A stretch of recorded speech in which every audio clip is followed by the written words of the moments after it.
નમસ્કાર, હેડલાઇન ન્યૂઝમાં હું સમીર પંચોલી આપ સૌનું સ્વાગત કરું છું। જોઈએ અત્યારના સમાચારો।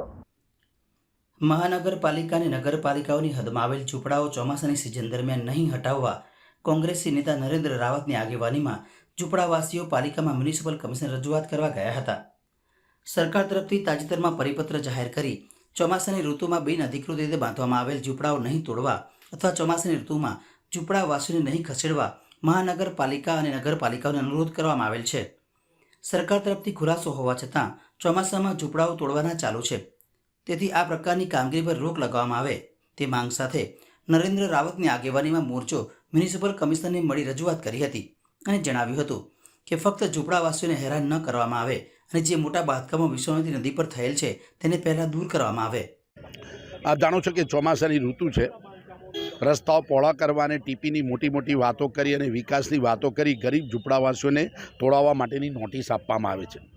વાસ્તવિકતા એ છે કે આ શાસકો નિર્દયી છે, કાયદાનું પાલન કરતા નથી અને જે પ્રકારે નોટિસ આપવામાં આવે છે તો અમે વિદિત કરવા માગીએ છીએ કે ગુજરાત સરકારે સર્ક્યુલર બહાર પાડે છે કે જ્યારે પણ ચોમાસાની ઋતુ હોય એટલે કે 15 જૂન પછી કોઈ પણ શહેરની અંદર ઝૂંપડાઓ તોડી શકાય નહીં, એ લોકોને બેઘર કરી શકાય નહીં। આ પ્રકારની ખોટી નોટિસો અને રાજકીય દબાણોના કારણે જે કામ કરવા માગતા હોય એ કામ સામે અમારો ઉગ્ર વિરોધ છે। ગઈકાલે મધુનગરના જે જૂના ઝૂંપડાવાસીઓ જે વર્ષોથી રહે છે એ લોકોને ફાયર સ્ટેશન બનાવવાના નામે ચોમાસાની અંદર ઝૂંપડા તોડવાની નોટિસ આપવામાં આવે છે। આ કેટલું વ્યાજબી છે? સરકાર અને કેન્દ્ર સરકારના નિયમો પ્રમાણે કોઈ પણ ઝૂંપડા તોડતા પહેલાં એમને વૈકલ્પિક વ્યવસ્થા આપવી પડે અને એમને મકાનો ફાળવવા પડે, આ સરકારનો નિયમ છે। આ બધી વસ્તુઓ ધ્યાનમાં રાખીને કાર્યવાહી કરવા માટેની માગણી સાથે અમે આવ્યા છીએ। સાથે સાથે વડોદરા જે છેલ્લા 30 વર્ષમાં 11 વખત પૂર આવ્યું અને છેલ્લા 1 વર્ષની અંદર 2 ભયાનક પૂર આવ્યા, એ ડૂબ્યા કેમ?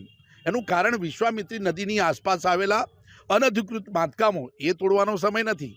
ખાલી તમે વિશ્વામિત્રી ખોદીને વડોદરા શહેરને પૂરમાંથી બચાવી શકવાના છો? અમે ચેલેન્જ આપીએ છીએ કે આ વખતે ફરીથી વડોદરા શહેર ડૂબવાનું છે અને એ માટે જવાબદાર કોણ? આ પ્રકારે ગરીબોના ઝૂંપડા તોડવાની જગ્યાએ તમે વિશ્વામિત્રી નદીના બાંધકામો તોડો, કરોડો અબજો રૂપિયાનું વડોદરા શહેરના નાગરિકોને નુકસાન થાય છે, એ નુકસાનથી બચાવો। તમે લોકોને ગેરમાર્ગે દોરી રહ્યા છો, ફક્ત રાજકીય એજન્ડા લઈને ફરો છો। તમે તમારા વિશ્વામિત્રી નદીના આજુબાજુના બાંધકામો તોડી શકતા નથી કારણ કે તમારા હકાઓના છે। ભારતીય જનતા પાર્ટીના નેતાઓએ અનધિકૃત રીતે ઝોન ફેર કરી જમીનો પડાવી લીધેલી છે, એને તોડો। સિકોનનો રિપોર્ટ છે અને રિપોર્ટમાં સ્પષ્ટ છે કે ગેરકાયદેસર રીતે નદીની આસપાસ ખૂબ મોટું દબાણ થયું છે, એને તોડવાનો સમય નથી અને ગરીબોને હેરાન કરવાનો સમય છે। આ બાબતે અમે તાત્કાલિક એમને આ બાબતે પગલાં લેવા માટેની માગણી સાથે મધુનગરના રહેવાસીઓ સાથે અમે આવેદનપત્ર આપવા આવ્યા છીએ। ત્યારબાદ